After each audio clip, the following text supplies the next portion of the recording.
to be pragmatic this time. To run, even if running's the right choice.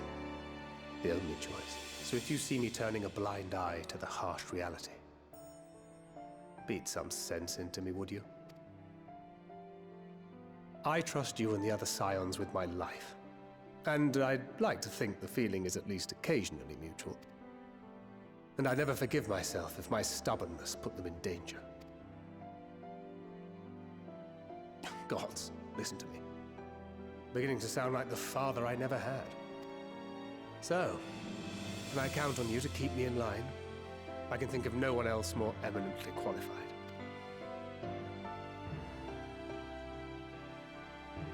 Excellent. Now I can breathe a bit easier.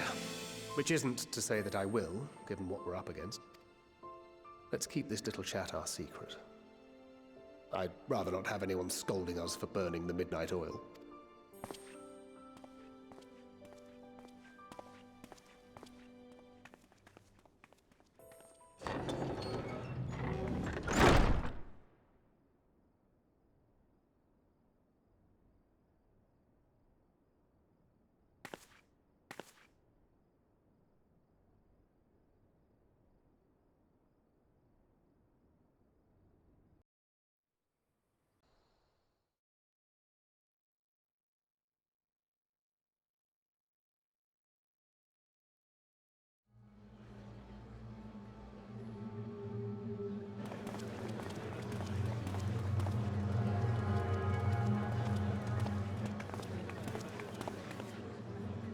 Thank the gods that tower is gone.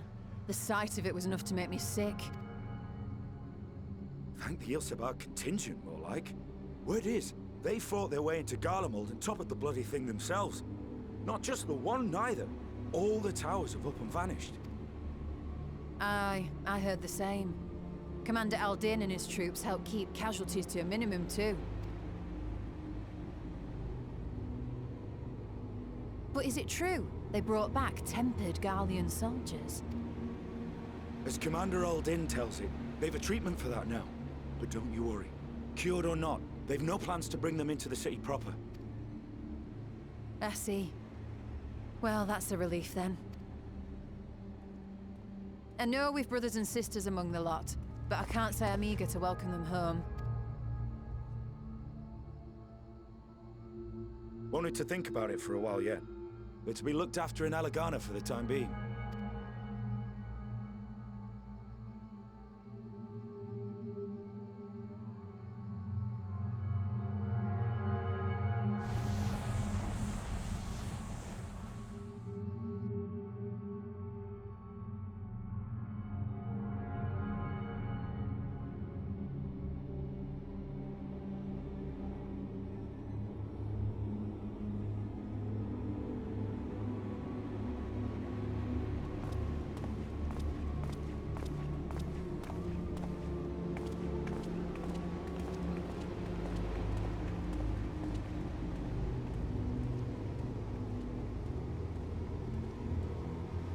Another day, another commission of paramount importance.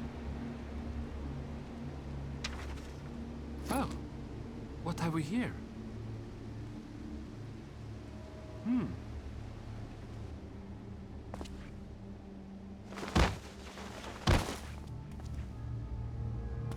Hey, are you all right?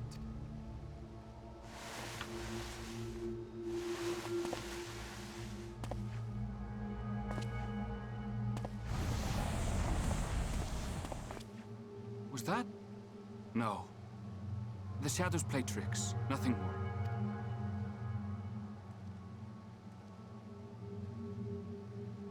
The towers are gone, and the Garlean threat is abated. And yet, why does it feel as though it's about to get much, much worse?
And lo, vile beasts did rise.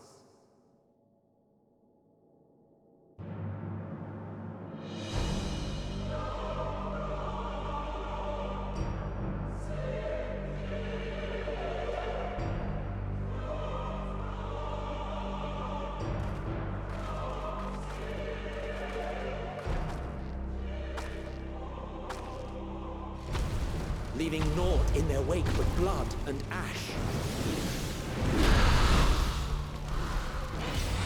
Sun scorches earth and boils seas. And our sins ascend unto the heavens. Three dooms to unmake all we were.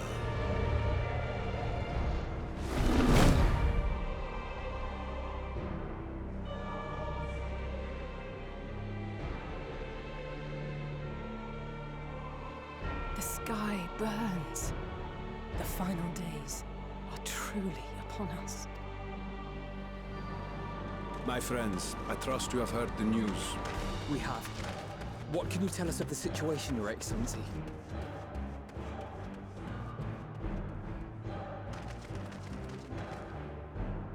Last night, the Isle was rocked by tremors, and the earth itself cried out. Aloft, the heavens began to burn.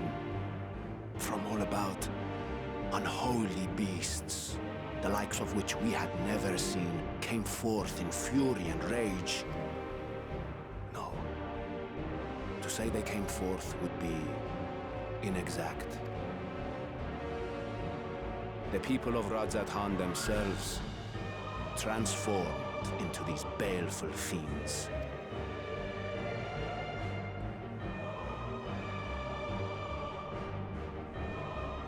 Though the phenomenon was observed throughout our lands, the first creature, the largest and most dreadful of the lot, wrought havoc upon us here in our fair city. Though they bear superficial resemblance to divinities of legend, they are ungodly abominations. The people decry them as blasphemies. The Large One's rampage has since taken it to the northern reaches of the island. I mean to dispatch our radiant host in an attempt to quell the threat. And what of Vritra? Vitra too makes for the north of his own accord, and yet he knows the blasphemy and its minions were but yesterday his beloved people. I pray his boundless compassion and mercy does not deter him from taking unenviable but necessary action.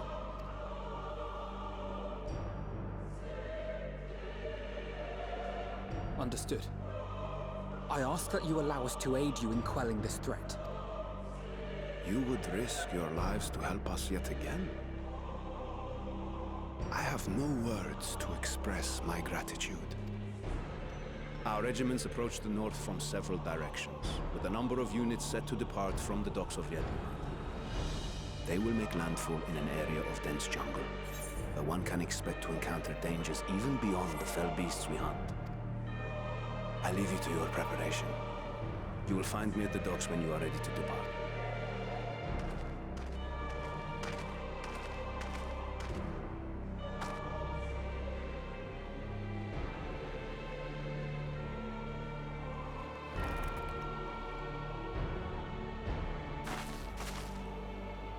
We're as prepared as we'll ever be. Let's go.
as I feared.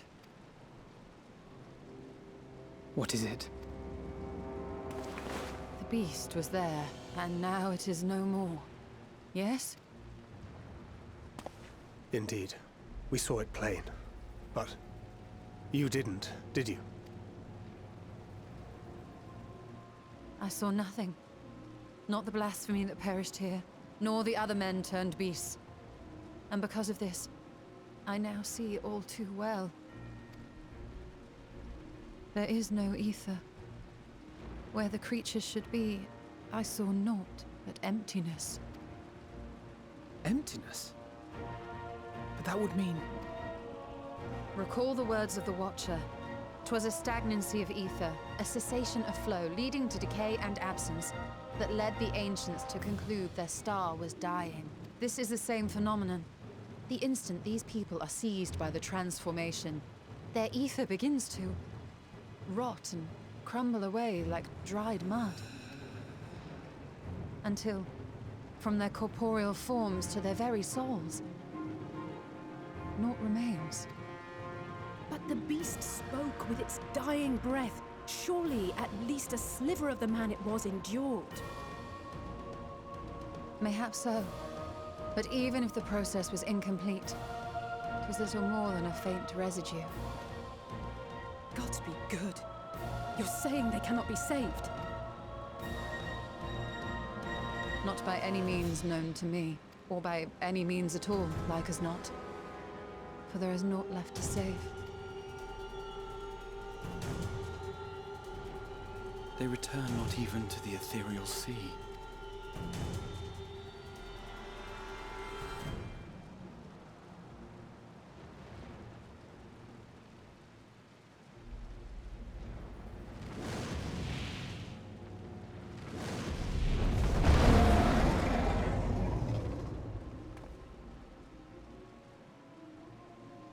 The beasts rage on, their hunger insatiable.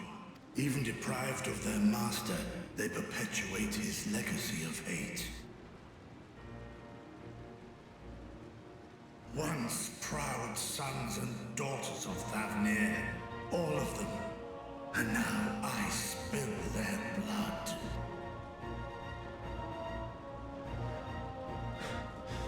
Vitra, my friends, I am heartened to see you safe. You put your secret at risk. Those closest to me already know the truth. A truth I must now share with one and all.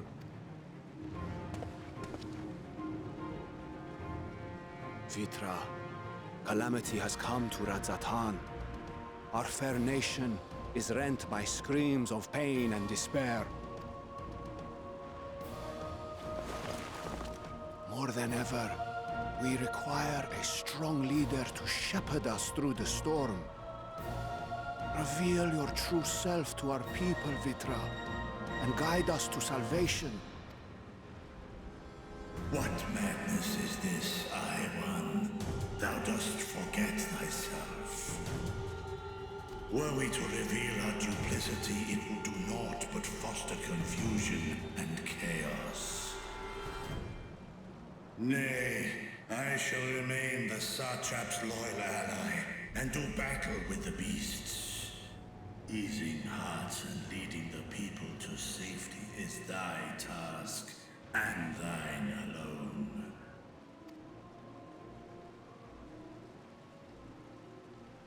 I ask that you remain at Ahewan's side, and render unto him what aid you may. I know not what lies ahead, but without you, Radzatan will not survive.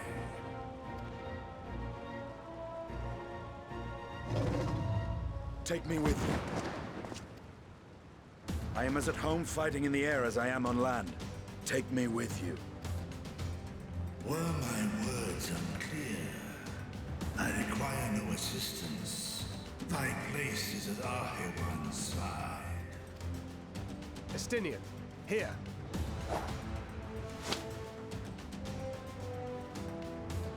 The last thing you ever wanted. A link pearl. We'd gain much from knowing your elevated perspective. And it'll keep you from getting lonely, which I know you loathe. You...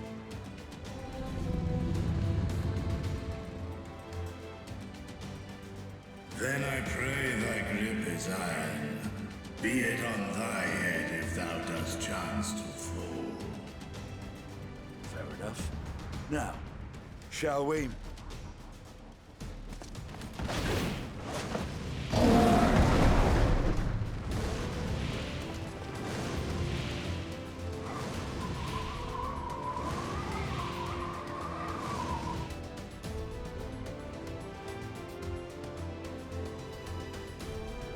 I fear it is as Vitra says. We will not survive this on our own.